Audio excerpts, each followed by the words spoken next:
Sa ngalan ng Ama, ng Anak at Espiritu Santo. Amen. Tayo ngayon ay nasa ika-3 linggo ng Adbyento at alam natin na ang ninanais ng ating Panginoon, tayong lahat, lalong-lalo na mga Kristiyano, ay maging maligaya sa ating buhay.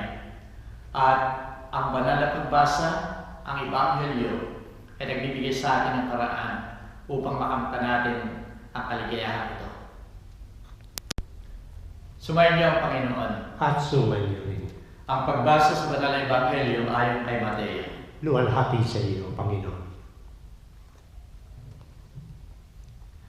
Nang panahon yun, nang mabalitaan ni Juan sa bilangguan ang mga ginagawa ni Kristo, ay nag-utos siya sa 2 niyang alagad upang magtanong ng ganito. Ikaw ba yaw ang paririto o dapat pa kayong maghintay pa ng iba? Sumagot si Jesus, pumarong kayo kay Juan at sabihin ang inyong narinig at nakita. Ang mga bulag ay nakakakita, ang mga pilay ay naglalakad, ang mga kitungin ay lumilinis, ang mga bingi ay nakaririnig, nabubuhay uli ang mga patay. Sa mga dukha ay pinangangaral ang Ebanghelyo. At mapalad yung hindi nagkakasala ng dahil sa akin. Pagkaalis nila ay nagsalita na si Jesus sa makapal na tao tungkol kay Juan. Sa inyong paglabas, ano ba ang inyong nakita sa ilang? Isang tambo na pinapaspas ng hangin? Sa inyong paglabas, ano ba ang inyong nakita? Isa pang tao na mahusay manamit? Alam na ninyo na ang mga nagdadamit ng ganyan ay nasa bahay ng mga hari. Sa inyong paglabas, ano ba ang inyong nakita? Isa bang propeta? Oo, sinasabi ko sa inyo na mahigit pa sa isang propeta. Siya pinatutungkulan ng ganitong kasulatan.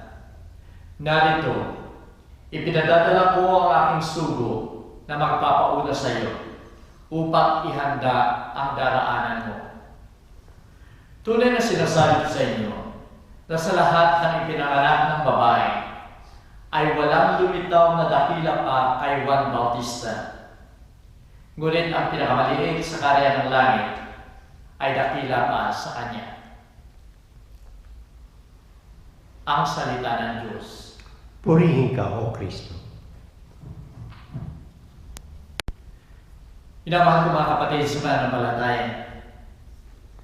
Tuwing nasa ika-3 linggo tayo ng Adbyento, kahit anong taon, ay pinagdiriwang natin ang Gaudete Sunday.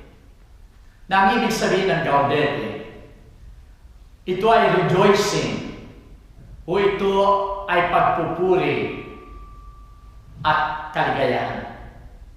Na dapat tayo maging maligaya sa ating Panginoon. Kaya ang sinasabi ni San Pablo sa mga Pilipians, magsaya kayo lagi sa Diyos. Inuulit ko, magsaya kayo. At ito sinabi pa ni San Agustin, na sa kabila ng mga hirap na pinagdaranasan ng mga tao, ay maaari pa rin tayong magsaya, maaari pa rin tayong magpuri sa ating Panginoon. Sapagkat sinasabi niya, ang ating Panginoon ay hindi niya sinabi na aalisin niya ang kahirapan. Hindi niya sinabi na hindi niya papayagan na tayo usigin at magkaroon tayo ng mga problema o mga pagsubok sa buhay. Kundi ang sinasabi niya ay hindi papayagan ng Diyos na tayo'y subukin ng higit sa ating kakayahan. Kaya kung kasama natin ang ating Panginoon, ang ating Diyos sa lahat ng mga pagsubok, lahat ng hirap sa ating buhay, maaari pa rin tayong magsaya sa piling ng ating Panginoon. Subalit doon sa mga tao na kulang ang pananampalataya, parang ito'y napakahirap gawin. Napakahirap gawin na sa mga paghihirap sa buhay ay hindi natin dapat bigyan ng pagpupuri ang ating Panginoon. Sa mga pagsubok na dumarating sa atin, ay hindi tayo maaaring makapagsaya sapagkat tayo nagdaranas ng hirap. Minamahal ko mga kapatid, ang dami ko ng pinuntahan na mga may sakit, sick calls. Ito man ay sa ospital, ito man ay sa kalantahanan, ito man ay yung sa mga lugar ng mga aksidente. Ang dami ko nang mapakinggan sa mga pagkakataong yon, sa mga sandaling yon. Mga minamahal sila sa buhay, na binibigyan ng pag-asa ang mga tao ito. Kumapit ka lamang sa Diyos.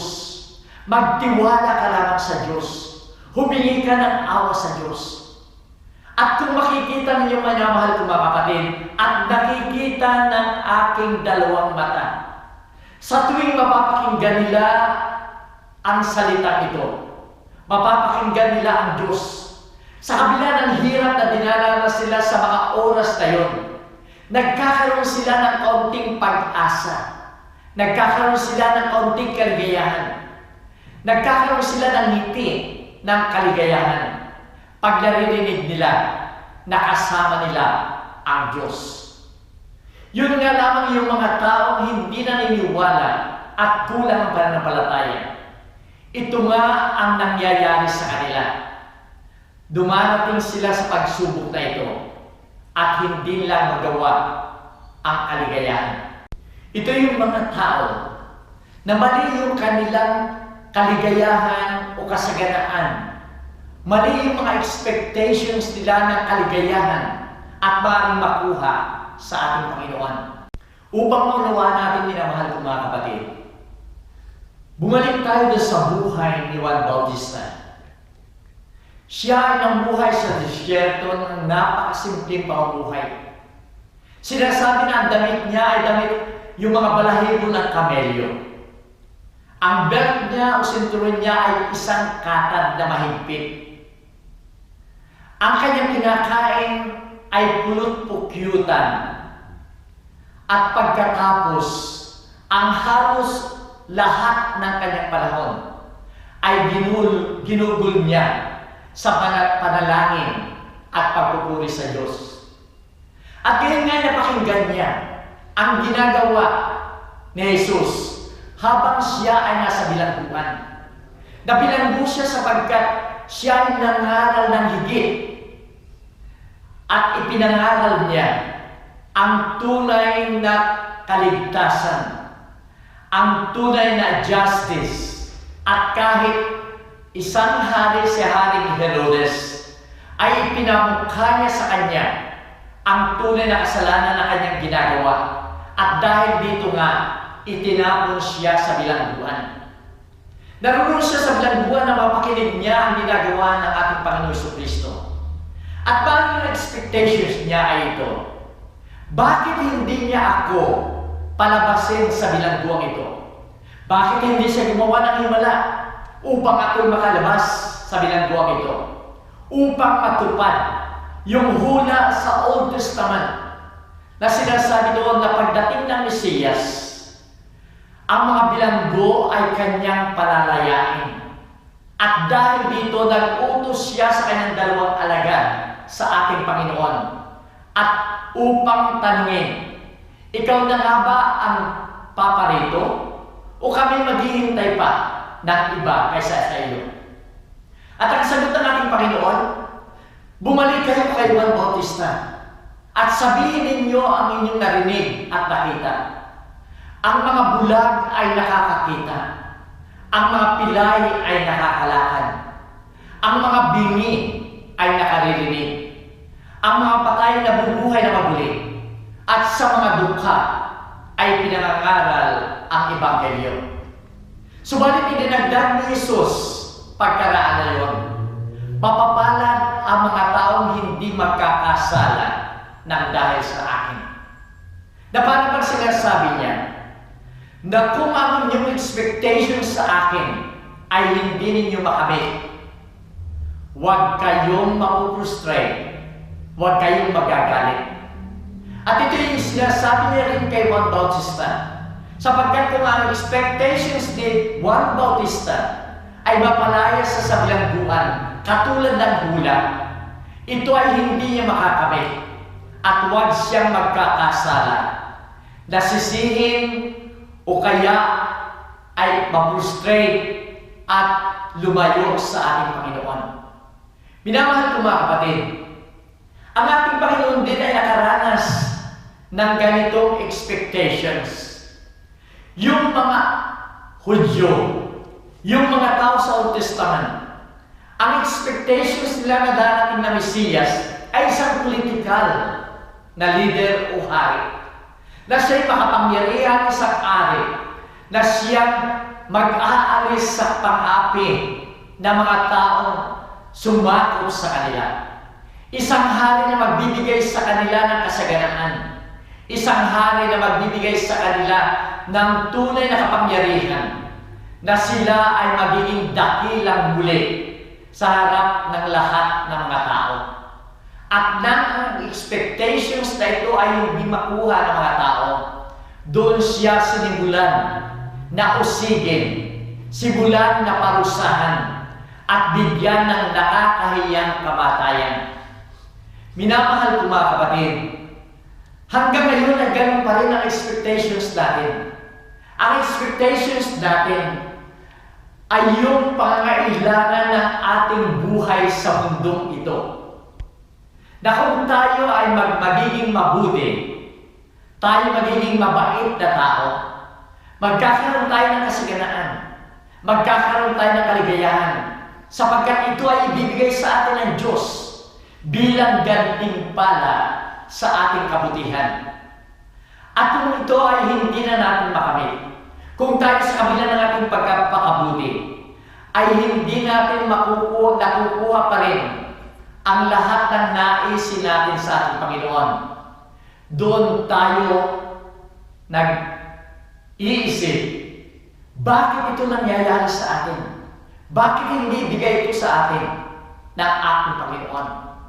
Alalahanin natin, minamahal ko mga kapatid, na ang ating Panginoon sa kanyang karanasan, na sa kabila ng kanyang kabutihan, na siya ay Diyos at anak ng Ama, ay nagdanas siya rin ng hirap, nagdanas siya rin ng kamatayan, nakakahiyang kamatayan sa krus.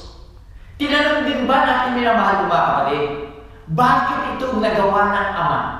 Bakit pinabayaan niya na ang kanyang kaisa-isahang anak ay magdanas ng hirap at mamatay sa krus? Sa harapan ni Pilato ay sinabi ng ating Panginoon, totoo na siya ay hari, totoo na siya ay Diyos.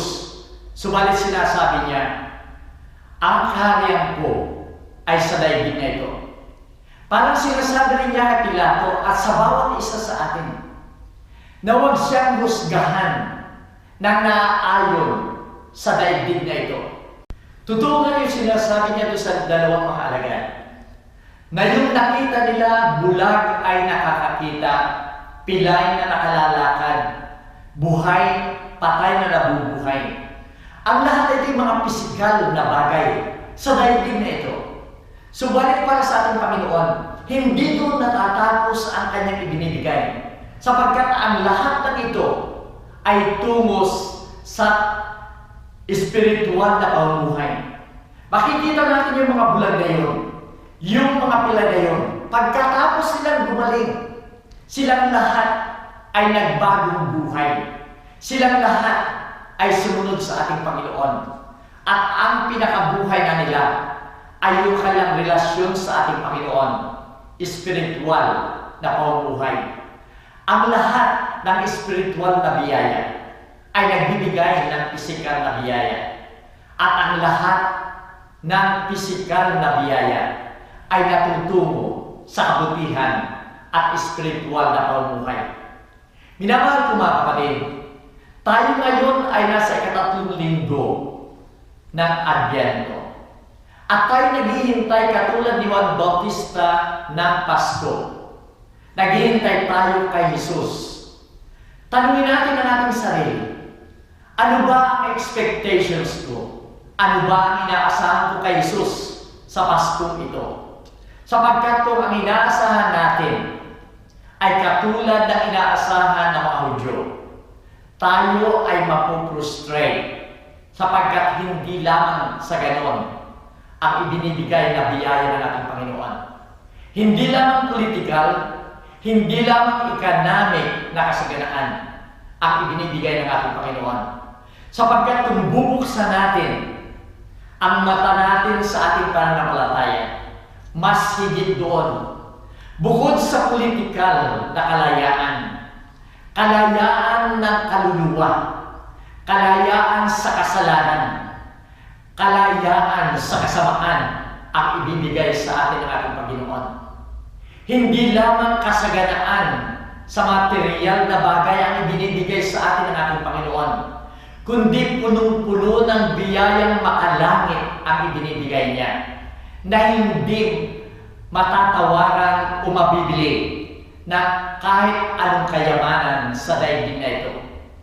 At hindi lamang kagalingan sa ating sakit, sa ating kapansanan, kundi kagalingan ng ating katawan at gayon din ng ating kaluluwa.